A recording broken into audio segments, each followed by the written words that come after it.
투표지 사태 국정조사를 추진하고 있는 여야가 큰 틀에서는 공감대를 이뤘지만 강론을 두고 물밑 신경전이 계속되고 있습니다. 당권을 둘러싼 여야 당내 상황도 복잡한데요. 자세한 소식은 취재기자 연결해서 알아보겠습니다. 박희재 기자. 네, 국회입니다. 네, 여야 원내 지도부 협상 조금 전에 끝났다고요? 예, 오전 11시에 이뤄진 양당 원내수석 회동이 큰 협의 없이 끝났는데 오후 2시에 다시 모이기로 했습니다.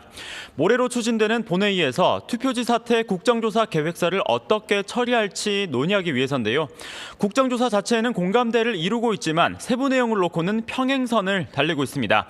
민주당은 특위에 참여할 위원들을 의석수 비율에 따라 배분하거나 위원장직을 민주당이 가져가야 한다는 입장입니다. 특히 후반기 국회 상임위 구성 협상 을 함께 진행해야 한다고 주장하고 있는데요. 한명도 원내대표는 아침 회의에서 후반기 법사위원장도 민주당이 가져가야 한다는 방침을 재확인했습니다. 들어보겠습니다. 후반기 국회 법사위원장은 민주당이 맡겠습니다. 이재명 정부 2년차 국정 운영과 민생 안정을 위해서 반면 국민의힘은 국정조사 먼저 그리고 원구성은 그 이후라는 협상 기조가 굳건합니다. 또 특위위원들은 여야가 같은 숫자여야 하고 위원장직은 번갈아한 순서에 따라 국민의힘 차례라고 맞서고 있는데요. 정점식 원내대표는 우선순위는 진상규명이라며 합수본 대신 야당이 추천하는 특검 수사가 같이 이루어져야 한다고 강조했습니다. 아침 회의 내용 들어보겠습니다. 투표용지 한 장의 공정을 지키는 대한민국을 위해 시급한 것은 공소 취소 특검이 아니라 선관위 특검입니다. 네, 국민의힘에서는 재선거를 놓고 투톱 간의 이견이 표출되기도 했죠. 네, 그렇습니다. 국민의힘은 어제 비공개 긴급 최고위를 통해 서울과 경기 등 6곳 지역에 선거 무효 소청을 낸다고 밝혔는데요. 조금 전에는 장동혁 대표가 유튜브 인터뷰를 통해 충북에도 선거인 명부가 사라졌다며 추가로 선거 무효 소청을 낸다고 언급했습니다. 이 목표를 놓고는 이른바 투톱 간 이견이 표출되는 분위기입니다. 장동혁 대표는 어젯밤 SNS에서 전국 재선거가 목표라는 점을 분명히 했는데요. 정점식 원내대표는 원내대책 회의에서 투표지 부족 사태가 선거에 영향을 미쳤는지를 보는 차원이라고 말해 온도차가 다소 있습니다.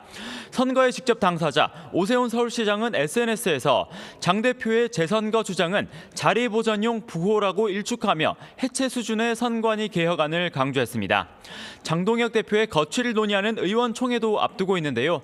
당초 본회의 개최가 전망되는 18일 목요일에 의원총회가 열릴 거로 예상이 됐는데 처음에 이 날짜를 요구했던 초재선 의원 모임 대한가미래 간사 이상권 의원은 조금 전 정점식 원내대표를 만난 자리에서 선거무효 소청을 낸 이후는 너무 늦다.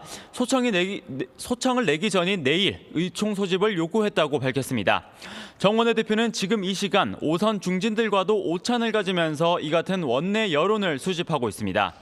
현재 장동혁 대표는 서울올림픽공원 집회에서 경찰 대치가 시작됐다며 현재 현장에 나간 상황인데 지금처럼 재선거 문제 등 투쟁에 집중해야 한다는 이유로 사퇴 압박을 일축하는 모습입니다.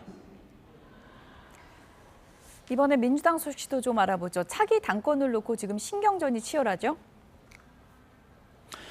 네, 그렇습니다. 민주당은 오는 8월 17일 전당대회 준비를 2달 앞두고 전초전이 치열합니다. 조금 전에 시사정가 코너에서 직접 목소리 전해드리기도 했는데 정청래 대표는 전당대회 절차를 정비하는 중앙위원회에서 당의 주인은 당원이라고 강조했습니다. 강성당원의 지지를 받는 정 대표가 거듭 선명성을 강조한 거라는 해석도 나오는데요. 나날이 격화하는 명청 갈등 속에 정 대표는 정치는 정치인이 하는 것 같지만 국민이 한다는 이재명 대통령의 말을 참 좋아한다는 말도 곁들였습니다. 한민수당 대표 비서실장은 아침 SBS 라디오에서 친명, 친청 대결 구도는 전형적인 갈라치기라면서 이 대통령의 유럽 순방이 끝나기 전에는 정 대표가 거취를 언급하지 않을 거라고 밝혔습니다. 사실상 당권 도전 의사를 밝힌 김민석 총리는 어제 광역단체장 당선인들을 만나는 등 연일 존재감을 드러내고 있는데요.